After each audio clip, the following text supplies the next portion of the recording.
Shalom, brothers and sisters. So, in South Africa, you will have heard us locals talking about a thing called load shedding. It's the reason there's sometimes little gaps between when I'm posting because suddenly and without warning, even though there's a schedule that we all get to check on our phones, there's unplanned outages, and those outages sometimes can go 12 plus hours in a day.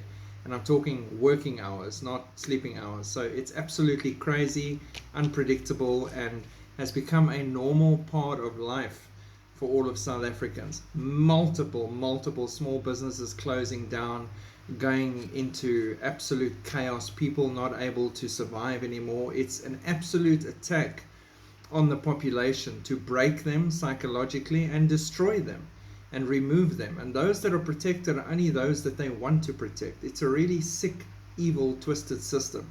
But it is a plan because they're very tight with the WEF, they're very tight with the people in charge, and they regularly get visits to check up on them and their program, especially as far as our power system goes. Billions of dollars get sent to South Africa to help us with our transition from coal to wind and all sorts of sustainable energies, but all that money goes into BMWs, new houses and offshore bank accounts, and nothing happens. There isn't even a way we can keep our current power system running with coal.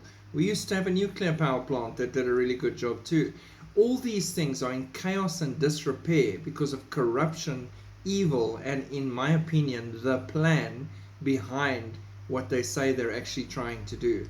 Because honestly, if you gave me the billions, I'd get the problem fixed really quick, and I don't even have the experience. But without corruption and evil, I'm pretty sure it can get done fast, built on what is already there. But that is not the aim, and that's not the plan. So that's the picture that we live in every day. Coming to a neighborhood near you soon. I see these articles coming out of the US and Europe all the time now. And I mean, obviously Ukraine, what's the first thing they've been hammering the hardest? The Russians. Infrastructure, power and water. Take those down as fast as possible. Why? Because then you depress the population, you cow them into submission, and they start seeing that control by the overpowering force is maybe the better of two evils, and thereby you crush any resistance. So with load shedding, like I said, we have different stages that they've prepped us for. These stages are used as threats. So you're now on stage 3, but if you don't watch out or do what we say, we're going to go to stage 5 or stage 6, or we might end up on stage 8. Being South Africans, we make memes about everything and joke about everything, and we reckon stage 12, they come and take away your wife because she's the light of your life. Stage 13, they come and switch off the sun, all these kind of things. And we joke about it because when you joke about things, you get through them.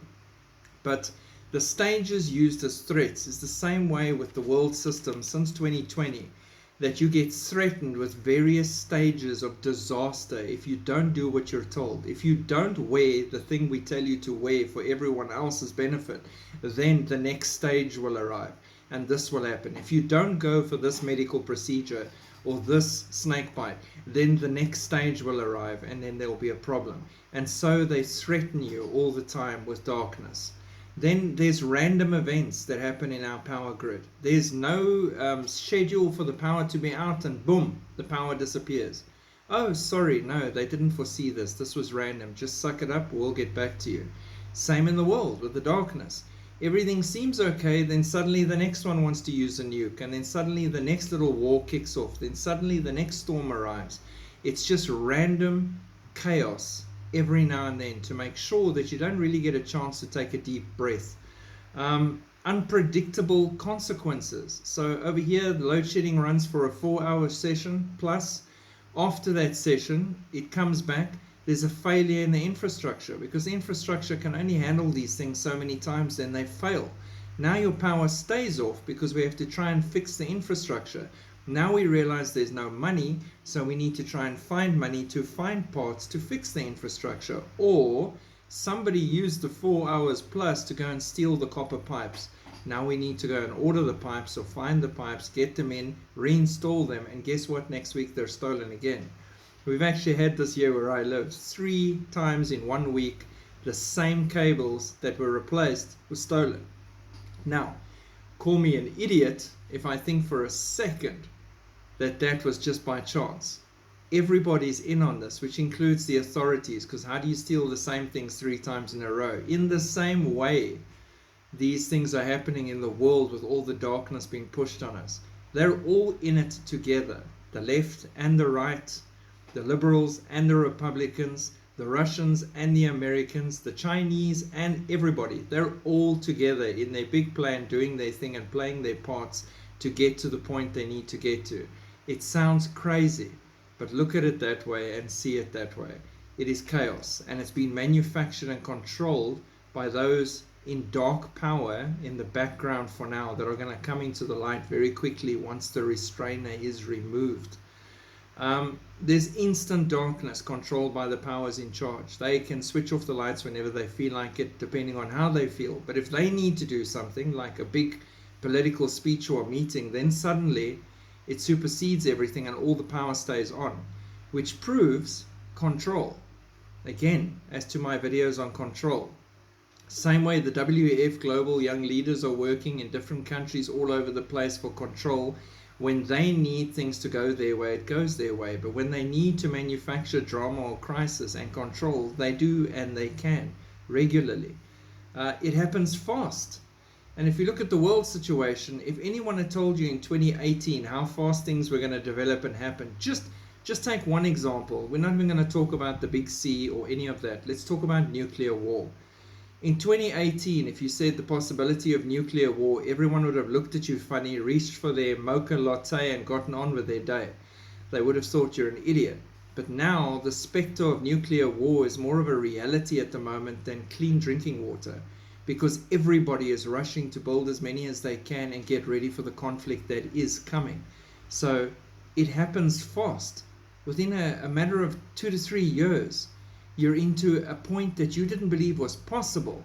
Now, what's important about that I want you to focus on for a second, everybody reckons 7-year tribulation isn't long enough. It's such a short period, 3.5 years, 3.5 years. Look at what has happened since 2020 to 2023. Just look at what they've achieved and how fast draconian laws have come into place. Chaos and evil has spread, the open celebration and rituals of the devil everywhere, and everything is accepted. Science has completely overdosed on crazy and lost its way, that it doesn't even know what a male or a female is by looking at bones. I mean, wow! In 3 years, less, it's gotten this bad. How bad do you think it's going to get in the next 3.5 after we're gone? And the 3.5 after that, when they really pull out all the stops and they have nothing holding them back. What is even achieved? That's why, sorry, I can't even talk properly. That's why God says, if I didn't shorten that time, no flesh would be saved. This is how evil mankind is. But I don't leave you with so much gloom in one session. Candles are a staple here by us. Not everybody's got the money for inverters and power supplies and generators and fuel to run them. And so candles and gas bottles. We cook on gas, or we make a fire outside and we barbecue to get our meat and food done. And candles all over your house. Go to anyone's house, you'll find candles. And the up thing with candles is it doesn't cost a lot. And you can always have candles, and you can have your little light in the darkness. And this light can be spread from candle to candle. And no matter how dark it gets or how long the darkness persists, no matter what goes wrong in that dark, no matter what they steal in the dark, no one's arrived at my house to steal my candles yet. And my light is spread with how many candles I have. And in the same way, we are now that light of the world. We are spreading the light of the world, which is Jesus Christ. He came into the world as the light, and we are shining. Our lamps are full, and we're shining His light. The darker it gets, the easier it is to spot the lights of the candles. And yes, it's difficult right now for a lot of us, but the more that difficulty hits you, all that happens is the flame wavers a little bit and flickers. It does not go out, because our strength is in Him, and our weakness is made perfect by His strength. His strength is made perfect in our weakness. So God is with us. If you look at the full armor of God, go and sit and read through the full armor of God, and the full armor of God does not have a backplate. There is no backplate. Well, you shouldn't be running from the battle in the first place, but the main reason there's no backplate is because Jesus is standing right behind you. He's got your back. Ain't nothing happening to you from the back, and He's covered you head to toe from the front and equipped you with the sword of truth. We've got this. We're at the end of this race. We're almost there. We just need to run the last little piece while this evil cable takes the wheels off everything to reassemble their puzzle in the way they want, and not for long in the grand scheme of things at all. And then God will come and set everything straight again. But for us, we are not destined for wrath. Not destined for wrath. God bless you. Keep looking up. Shalom.